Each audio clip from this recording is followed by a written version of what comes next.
Hey everyone, it's Alexander the Real Mr. Robinson. Welcome to the channel. This is my review for Eurovision Song Contest, The Story of Fire Saga. Good lord, that's a long title. So this movie follows two Icelandic singers, played by Will Ferrell and Rachel McAdams. These two were childhood friends, and they decided to grow up and become singers after they were inspired by ABBA. And their performances are mostly reduced to just performing the same song at bars, and they are given a chance to prove themselves at the Eurovision Song Contest, which I didn't know was an actual thing up until I just started recording this review.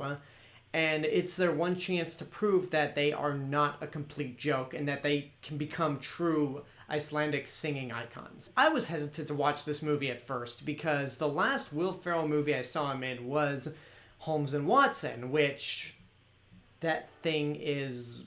I didn't put it on my worst of the decade list, but it is a definite contender for one of the absolute worst movies of the last decade. And that was honestly the breaking point when it came to Will Ferrell and his comedies for me. But the good word of mouth that this movie has been getting, combined with the fact that there are no new theatrically released movies probably until 2021, I decided to go ahead and check this out, and I liked it.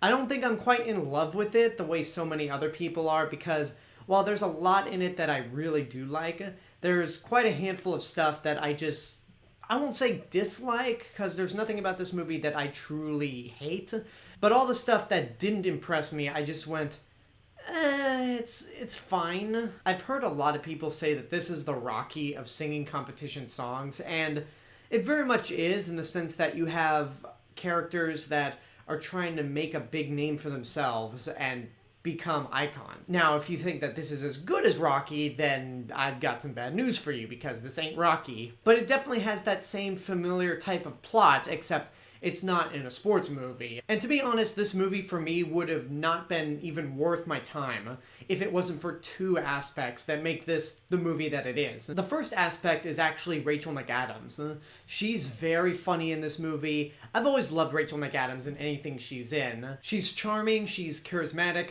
she's very funny. There's actually a subplot in this movie involving her and elves that has a pretty good payoff, and it's helped by the fact that Will Ferrell's character just thinks she's kind of crazy when believing in elves. And she actually has a great singing voice, which leads into the next best aspect of this movie, the songs. There are a handful of original songs in this movie that both Will Ferrell and Rachel McAdams perform, and not only are the songs really good, but both actors performed them incredibly well, especially Will Ferrell, because I didn't expect him to actually pull off singing, considering that when it comes to him and John C. Reilly is the one who actually is a singer. But Will Ferrell actually did a really good job with the singing in this movie. Hey everyone, so I just wanted to insert this little thing into the review. Apparently I was sort of wrong when it came to Rachel McAdams doing her own singing.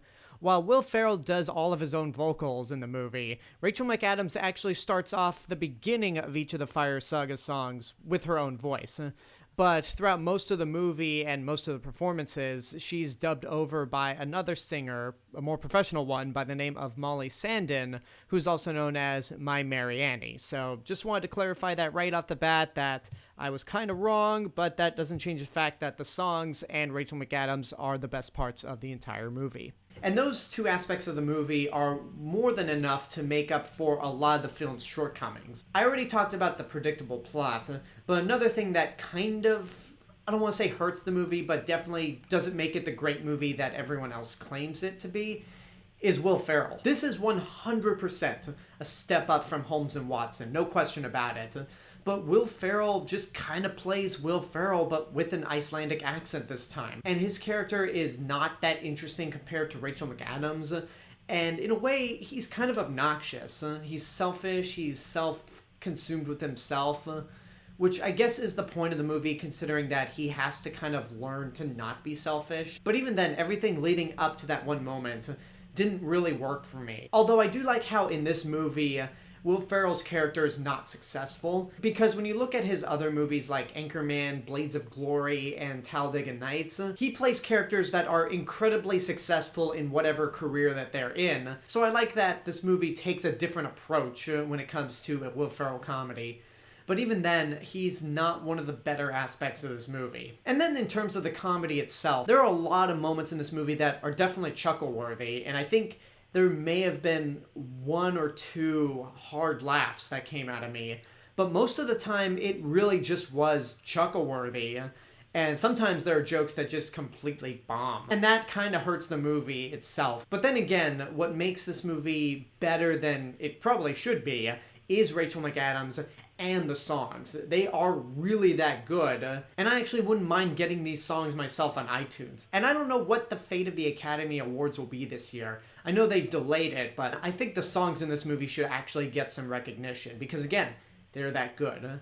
And because of those songs, I will say that this movie is good, but it's not great. Aspects of Will Ferrell and the comedy and the predictable plot kind of drag the movie down, but the songs, Rachel McAdams, and the fact that I actually felt a little something by the end of the movie definitely makes this better than most of Will Ferrell's comedies in the last decade. And there you go, that's my review for Eurovision Song Contest, The Story of Fire Saga, which again, is a really long title, but in hindsight, I guess it's a shorter title than Birdman or Birds of Prey. What a coincidence right there. But now I want to know what you guys think about the movie. If you've seen it, what did you think? Whatever the case may be, let me know in the comments below. And until next time, I hope you enjoyed this review. Don't forget to subscribe to the channel, give this video a like, leave a comment, support my Patreon page, follow me on social media. Until then, this is the Real Mr. Robinson telling you there is only one.